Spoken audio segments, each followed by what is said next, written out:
The Dane and Derek Show is an uncensored, unfiltered podcast. Content warnings can be found in the episode description.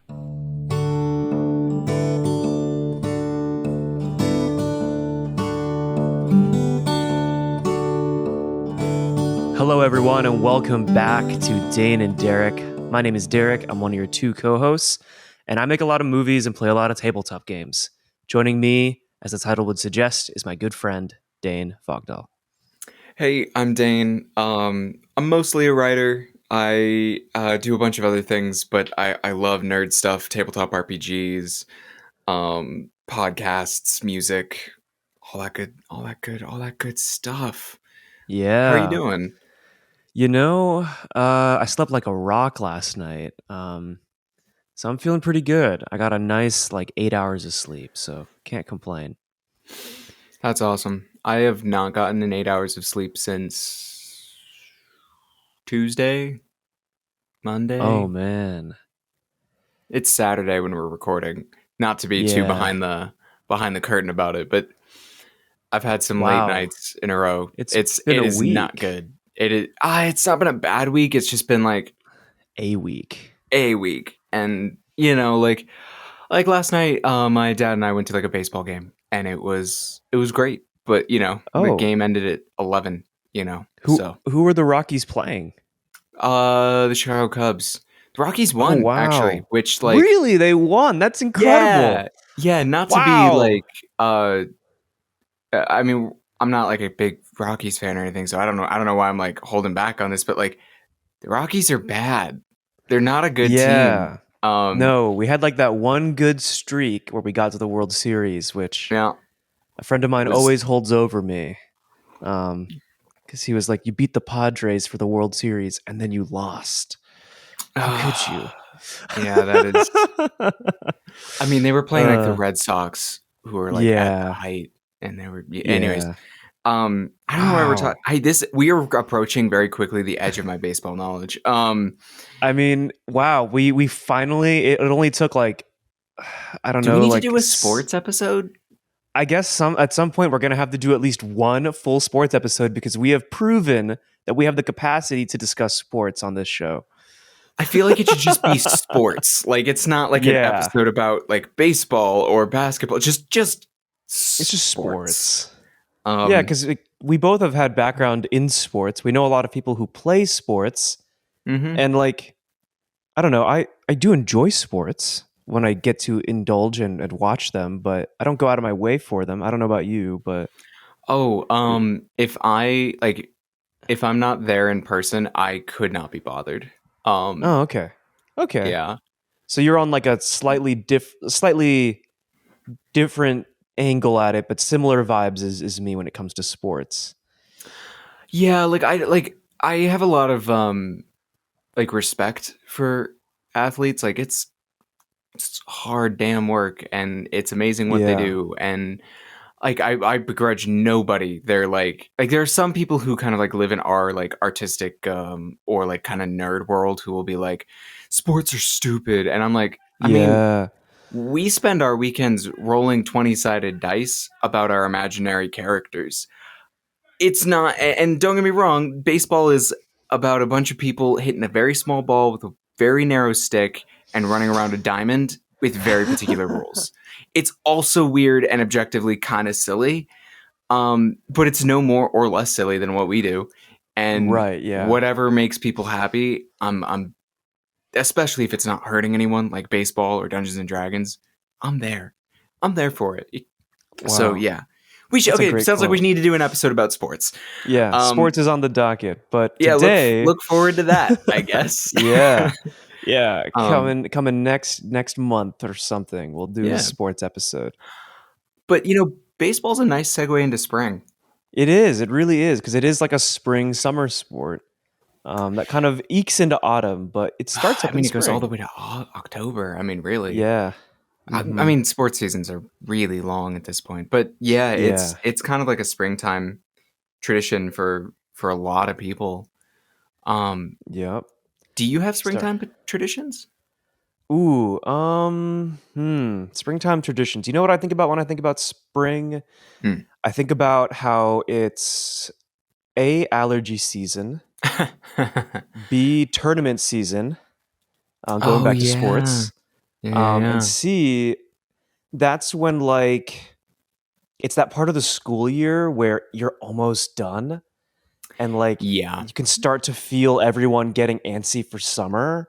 And so Mhm. like there's this weird energy of like you're doing a lot of things because you're trying to cram it all before summer hits, before it gets too hot to do all these things, you know? But also like I think the Yeah. only like real spring tradition that I celebrate is like we used to go to like a big like family gathering party with like lots of like church friends and stuff like that. Even though Mhm.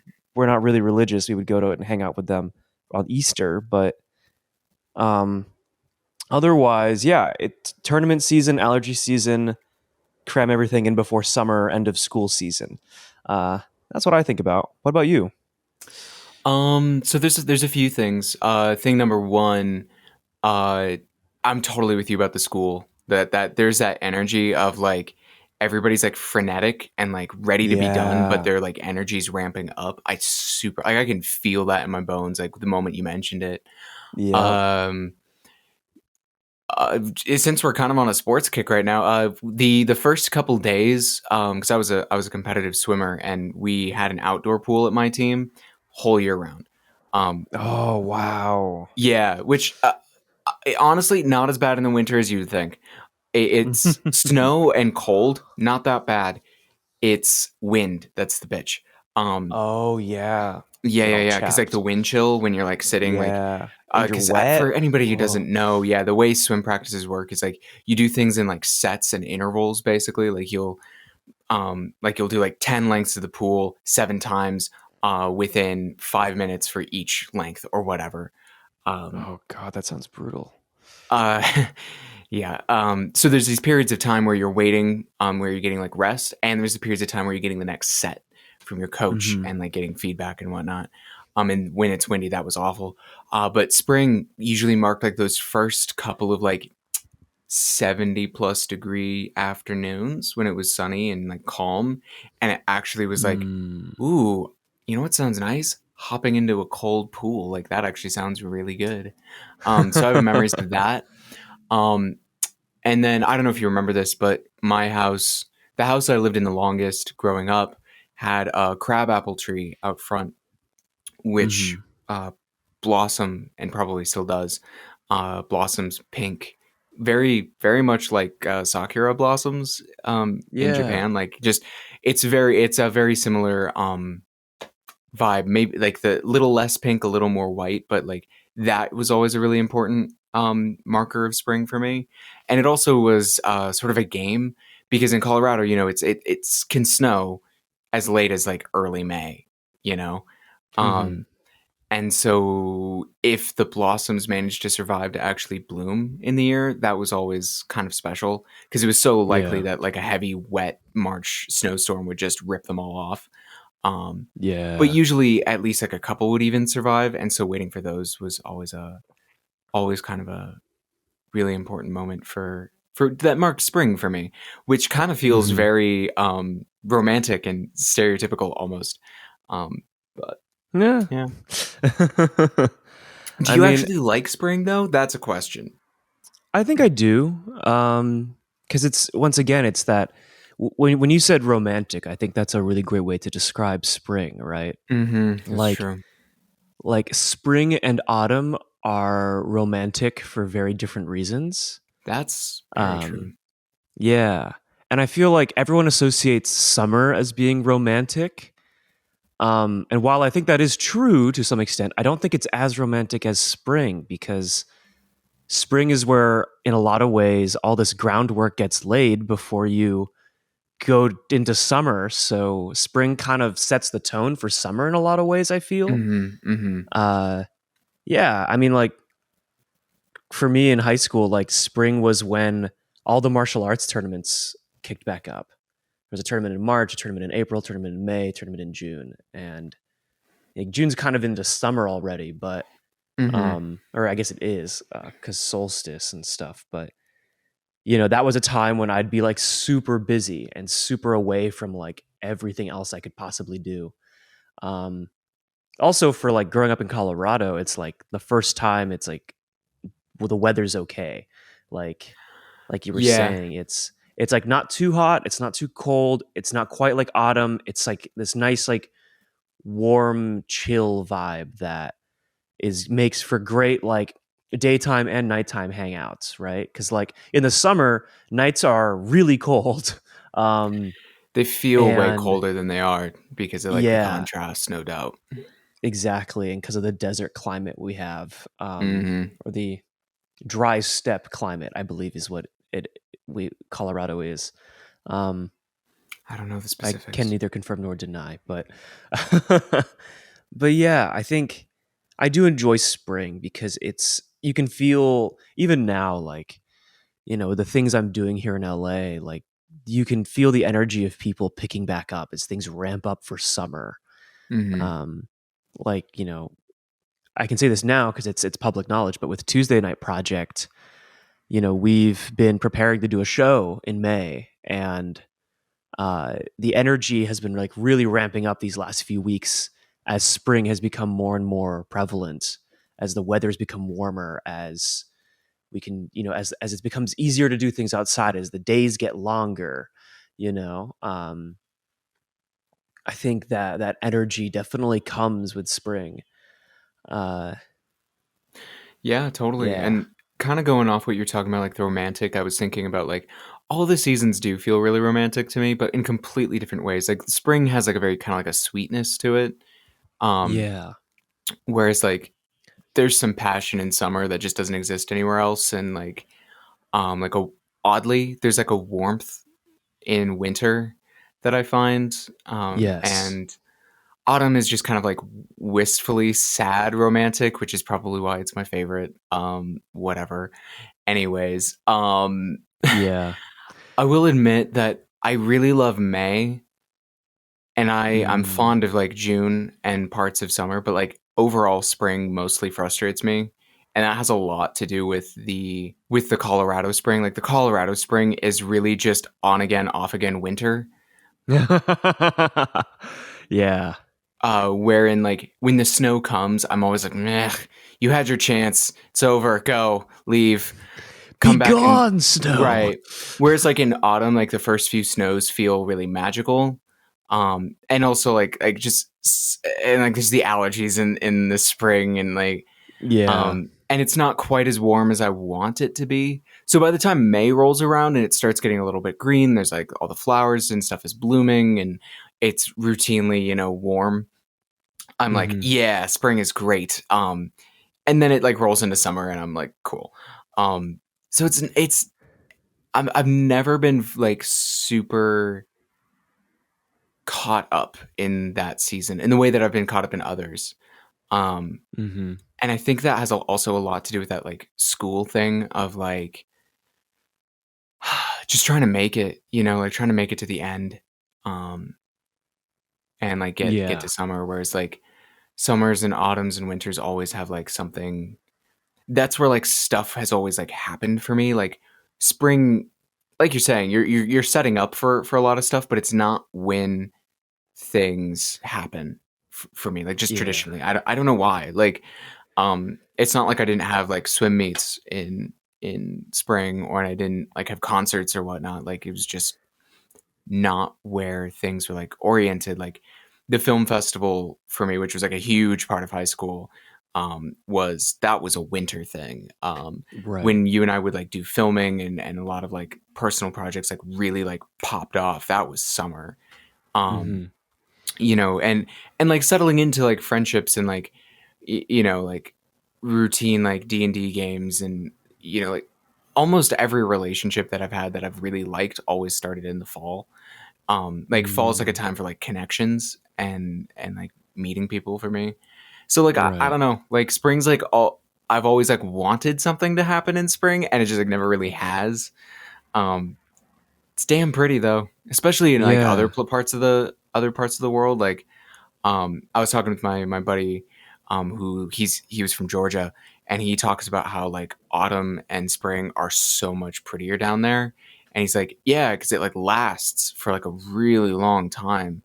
Yeah. And he's like, since I've moved here, like I'll just like blink and I'm like, God, it's winter now. Like, when did autumn happen? Like, did I miss it? You know, or Yeah, and like whatnot. especially like on the East Coast, right? Like all Yeah, the trees just bloom, and when the leaves fall, it's like the foliage.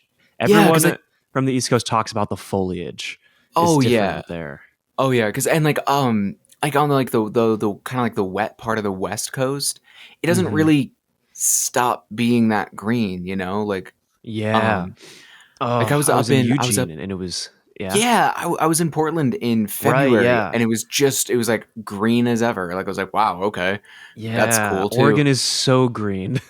Yeah, well, I mean, some of the parts I drove through were super interesting. They reminded me of like Greenland or Iceland. It was wild. Anyways, Oh man. another conversation for another time. Yeah. Um, but yeah, I think like if you really want to see the seasons turn, you actually have to go up to the mountains in Yeah. Colorado. Because like people talk about like the foliage on the East Coast, and it is gorgeous, no doubts. But like, have you seen the aspen leaves turn? You have to go way Oh, earlier than you yeah. think, but like, damn, that's pretty. It's so Um, pretty. yeah. Here's a So question. pretty. Have you done a lot of like narrative storytelling that's set in spring? No. I haven't written a movie. I haven't written and finished a movie that's set in spring. I've wanted to though. I've written several movies that are set in spring, and I think it's cuz I like the contrast of the sort of like the building up to the beginning of summer.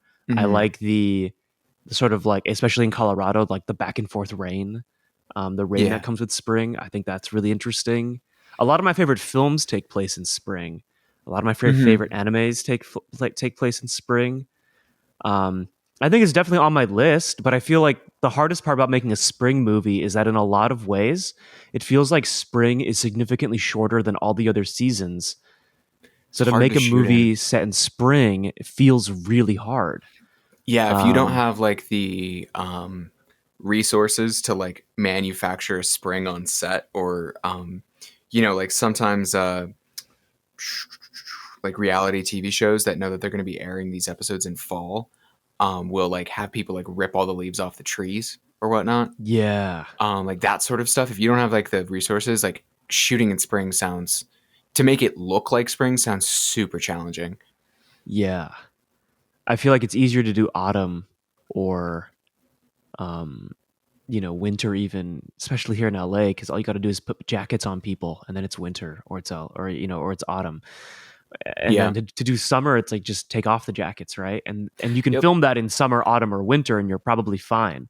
But It's part of the spring is like, reason, because you need the flowers. Because spring is like the yeah, only season that comes with like summer has this, but like spring is the only season that comes with like popping color, uh, yes, and green, right? Like yeah, autumn has its own colors, but they're all very specific. Um, hmm, and can also be sometimes autumn is like just already dead. Whereas like spring, you're like, yeah, where's like the purples and pinks, man? Whereas like hmm, summer, you can yeah, get away with like just as long as like there's leaves on the trees and people look like they're not wearing heavy clothes. Summer, you know. yeah, exactly. So yeah, I've always wanted to, and I think it's definitely on my bucket list of films to try and write and make. I definitely want to make a spring movie just because there's that You anticipation know, of what's to come next. I bet like a really good place to film that would be like Atlanta or Toronto. Oh yeah. Because Atlanta, Oh yeah. you could get that really long spring and start in like March and probably have March, April, and May. Hmm. Um, and it's like wet, so like the flowers would like hang for a long time. And Toronto would be so late. Um, that's super. Sorry, I'm just like kind of like theorizing about like how would you do that? The Um, producer brain just turned back on. yeah, it just super did. Um, Yeah. No, yeah, yeah. Um I would love to do something set in spring. I think that anticipation of what's to come with summer, I think is it's such like indicative of being like in middle school or high school, that feeling that whenever I do catch a glimpse of it, I always wonder how to best capture that, and Yeah. spring is always a guiding point there. What about Right. you? Like Have you if written anything set in spring?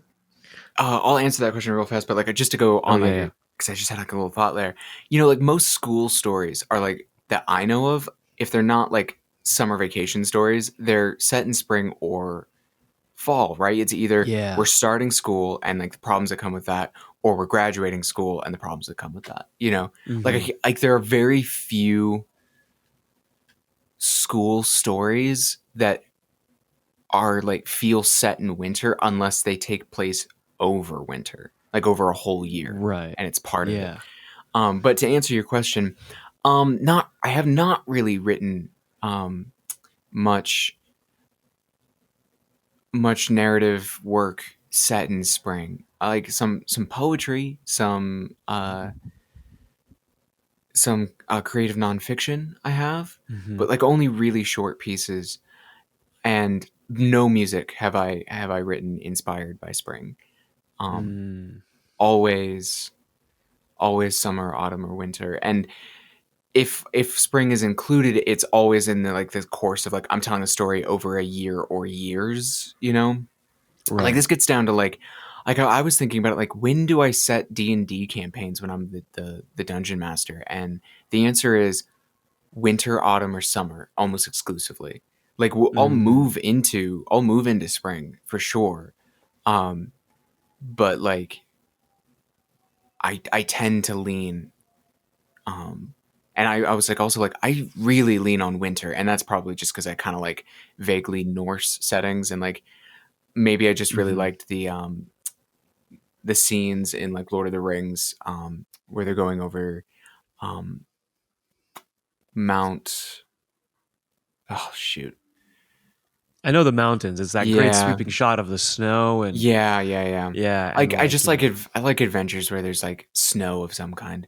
mm, So yeah, I've never really done like spring as like the setting of a story of basically any kind, and it's like maybe I should like because unlike yeah. you, I don't have the limitation of like, well, I gotta wait for the actual spring to come around, you know. Yeah, no, um exactly. Like, it's funny that you mentioned campaigns, right? Like running a mhm. game set in spring because like a show that we both really love, Friends at the Table, Yeah, their first campaign, or I guess their first like through line narrative is Seasons of Hyron, which is yeah.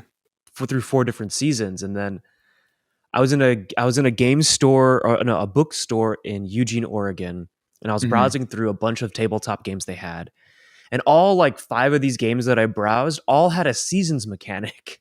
Where Interesting. different things, different monsters, different encounters happen in each season. And they specifically instructed the GM that the story is structured in seasons. Each arc should cover a season.